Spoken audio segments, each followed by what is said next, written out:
మీరు వినే కథ నిజాయితీపరుడి వాగ్దానం.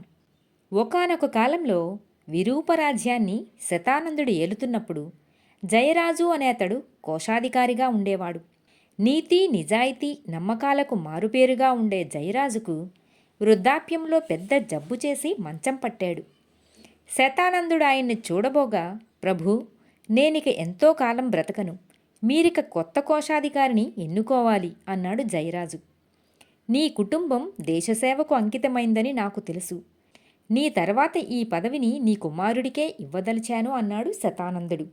దీనికి జయరాజు కలవరపడుతూ, ప్రభూ, నా కుమారుడు నమ్మకస్తుడే కాని కోశాగారాన్ని నిర్వహించగల సమర్థత వాడికి లేదు. అయితే సమర్థత, నీతి నిజాయితీలకు మారుపేరైన నమ్మకస్తుడిగా ఉండగల యువకుడు నాకు తెలుసు. వాడు మువ్వగోపాలపురంలో ఉంటున్నాడు. పేరు మువ్వగోపన్న. చాలా కాలంగా వాడిని తమకు పరిచయం చేయాలని అనుకుంటూనే ఉన్నాను. వాడికి నాకు దూరపు బంధుత్వం ఉంది. మంచి రోజు చూసి వాడి కోసం కబురు చేస్తాను అని చెప్పాడు. శతానందుడు సరేనని వెళ్ళిపోయాడు. కానీ తర్వాత ఒక్కరోజుకే జయరాజు హఠాత్తుగా కన్నుమూశాడు. రాజు ఎంతో బాధపడి మువ్వగోపన్న వివరాలను గురించి జయరాజింట్లో అడిగితే వారెవరూ ఏమీ చెప్పలేకపోయారు. అప్పుడు ఆయన భటులను మువ్వగోపాలపురం పంపితే అక్కడ మువ్వగోపన్న అన్న పేరు గలవాళ్ళు ముగ్గురున్నారని తెలిసింది. అందరూ యువకులు, సమర్థులని పేరు తెచ్చుకున్నవారే. ఆ ముగ్గురూ కూడా ఒకరికొకరు మరణించిన కోశాధికారి జయరాజుకు ఏదో విధంగా బంధుత్వం ఉన్నవారే. ముగ్గురిలో జయరాజు చెప్పిన మువ్వగోపన్న ఎవరో తెలియక రాజు ఇబ్బంది పడ్డాడు. చివరికి ఆయన విషయాన్ని మంత్రికి చెబితే మంత్రి బాగా ఆలోచించి, మనం మారువేషాలలో మువ్వగోపాలపురం వెళ్ళి ఆ ముగ్గురి గురించి స్వయంగా ఆరాధిద్దాం ప్రభు, ఏదో ఒక ఆధారం దొరక్కపోదు అన్నాడు మంత్రి. రాజు మంత్రి మారువేషాలలో మువ్వగోపాలపురం వెళ్ళారు. ముగ్గురు మువ్వగోపన్నల గురించి వివరాలు అడిగి తెలుసుకున్నారు. తెలిసిన వాళ్ళందరూ ఆ ముగ్గురిని గురించి ఒక్కలాగే చెప్పారు. అప్పుడు మంత్రి, ప్రభు, ఇలాంటి విషయాల్లో అయిన వాళ్ళకంటే ఇతరులే మనకు బాగా ఉపయోగపడతారు. మనం వేరే వాళ్ళ వద్దకు వెళదాం అన్నాడు. ఆ సమయంలో వారికి ధర్మయ్య అనే పేదవాడు కనిపించాడు. వాడికి డబ్బే కాదు, తెలివి, వ్యవహార దక్షత కూడా లేవు. రోజులు గడవడానికి వాడు నలుగురి సాయమూ తీసుకుంటూ ఉంటాడు. ఆ ఊళ్ళో దానగుణం ఉన్నవారి గురించి వాడికి బాగా తెలుసు.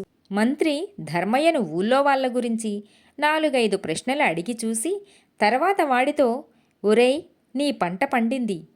ఈ ఊళ్ళో 3 మువ్వగోపన్నలున్నారని విన్నాను. నువ్వు ఒక్కొక్కరి దగ్గరికి వెళ్ళి వాళ్ళకు రాజు కొలువు లభిస్తుందని జోస్యం చెప్పు. వాళ్ళిచ్చే ప్రతిఫలం తీసుకుని సుఖంగా జీవించు అన్నాడు. ధర్మయ్య అనుమానంగా, తమరెవరో నాకు తెలియదు, తమరు చెప్పారు కదా అని ఈరోజు వాళ్లకు అలా చెప్పాక తీరా వాళ్లకు రాజు కొలువు దొరక్కపోతే నా ప్రాణాలు తీయగలరు. అందుకని నాకు భయంగా ఉంది, నేను చెయ్యను అన్నాడు. వాళ్లకు రాజు కొలువు దొరకడం ఖాయం. అయినా మేము నీతోనే వస్తాం కాబట్టి నీకేం భయం లేదు. నువ్వు కూడా జోస్యం చెప్పాక ప్రతిఫలం అడుగు, కానీ దాన్ని జోస్యం నిజమయ్యాకనే తీసుకుంటానని చెప్పు. అప్పుడు ఏ గొడవ ఉండదు కదా అన్నాడు మంత్రి. ధర్మయ్య ఇందుకు సరేనన్నాడు. రాజు, మంత్రి, ధర్మయ్య ముందుగా ఒక మువ్వగోపన్న ఇంటికి వెళ్ళారు. మంత్రి ఆ గోపన్నతో, మేము పొరుగురి నుంచి వచ్చాం. మీ ఊళ్ళో ఈ ధర్మయ్య మమ్మల్ని చూస్తూనే మా గురించి ఎన్నో నిజాలు చెప్పాడు. మా భవిష్యత్తు గురించి కూడా ఎన్నో విశేషాలు వివరించాడు. ఇతడికి నిజంగా జోస్యం తెలుసా లేక కాకతాళీయంగా చెప్పింది నిజమైందా అని నలుగురిని విచారిస్తున్నాం. మీ ఊరివాడు కనుక నీకు ఇతడితో బాగా పరిచయం ఉండి ఉండాలి. అందుకుగాను ఇతన్ని ఇక్కడికి తీసుకువచ్చాం. ఇతన్ని గురించి నీ అభిప్రాయం ఏమిటి అని అడిగాడు మంత్రి. ఏరా ధర్మయ్య, నువ్వేమిటి జోస్యం చెప్పడమేమిటి? పొరుగురు వాళ్ళని డబ్బు కోసం ఇలా మోసం చేస్తున్నావా అన్నాడు మువ్వగోపన్న మందలింపు ధోరణిలో. ధర్మయ్య దీనికేమాత్రం చలించక, నేను మోసం చెయ్యడం లేదు. కొద్ది రోజుల నుంచి నాకు మనుషుల్ని చూడగానే భూత భవిష్యత్తులు వర్తమానాలు తెలిసిపోతున్నాయి. అందువల్ల నా విద్యను సొమ్ము చేసుకుంటున్నాను అన్నాడు. అలాగా, అయితే నాకు నీ జోస్యం చెప్పు. నీకు నా గురించిన భూతం వర్తమానం ఎలాగూ తెలుసు. వాటి సంగతి వదిలిపెట్టు, భవిష్యత్తు చెప్పు చూద్దాం అన్నాడు మువ్వగోపన్న నవ్వుతూ. విను, 2 రోజుల్లో నీకు రాజుకొలువు దొరుకుతుంది. మరప్పుడు నాకేమిస్తావు అన్నాడు ధర్మయ్య. రాజధానికి వెళితేనే దిక్కులేదు, ఇక్కడుంటే వెతుక్కుంటూ వస్తుందా రాజుకొలువు అంటూ ఈసడించి, సరే ఏది ఏమైనా నువ్వు చెప్పింది నిజమైతే నీకు 10,000 వరహాలిస్తాను అన్నాడు గోపన్న. అదేవిధంగా రెండో గోపన్న ధర్మయ్యకు 3 అంతస్తుల మేడ ఇస్తానన్నాడు. మూడో గోపన్న మాత్రం, నీ నోటి వాక్యాన నాకు రాజుకొలువు దొరికితే నా మొదటి నెల జీతంలో సగం నీకే అన్నాడు. ఈ మాటలు వింటూనే ధర్మయ్య ఊరి నడిబొడ్డున వెలసిన మువ్వగోపాలస్వామి అని అరుచుకుంటూ స్పృహ తప్పి పడిపోయాడు. రాజు, మంత్రి, మూడో గోపన్న ధర్మయ్య ముఖాన ఇన్ని నీళ్లు చల్లించి అతడికి స్పృహ రాగానే ఏమైంది అని అడిగారు. ధర్మయ్య నెమ్మదిగా లేచి కూర్చుని రాజు, మంత్రితో, అయ్యా, ఈ మువ్వగోపన్నలు ముగ్గురు నాకు బాగా తెలుసు. ఎన్నోసార్లు వీళ్లను ధర్మం కోసం యాచించాను. ఆ అనుభవం నాకుంది. మొదటి ఇద్దరూ మంచితనం ఉన్నప్పటికీ నిజాయితీపరులు కారు.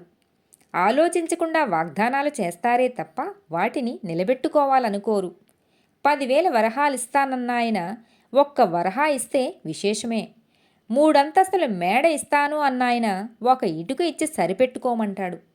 ఈ మూడో గోపన్న మాత్రం నిజాయితీకి మారుపేరు.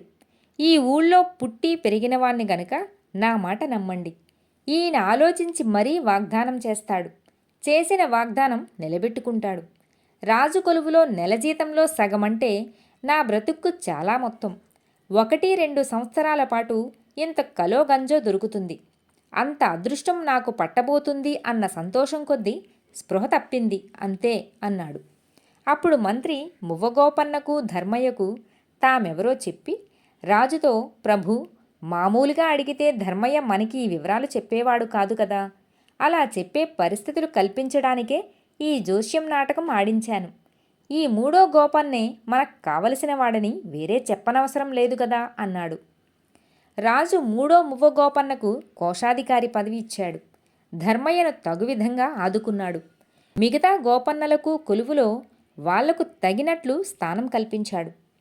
ఈ జరిగింది విరూపదేశంలో బాగా ప్రచారమైంది. అప్పటి నుంచి ఆ దేశంలో పదవులు కావలసిన వారు నిజాయితీగా ఉంటూ సాధ్యపడినంత వరకే వాగ్దానాలు చేయాలనుకునేవారు. అలా కాక కొందరు శుష్క వాగ్దానాలు చేస్తే ఆ సంగతి విన్నవారు వారితో, అయ్యా, నేను స్పృహ కోల్పోవడం లేదు, స్పృహ కోల్పోయేలాంటి వాగ్దానం మరొకటేదైనా చేయండి అని గేలి చేసేవారు. కథ సమాప్తం. మిత్రులారా, మరో కథతో మళ్ళీ కలుద్దాం.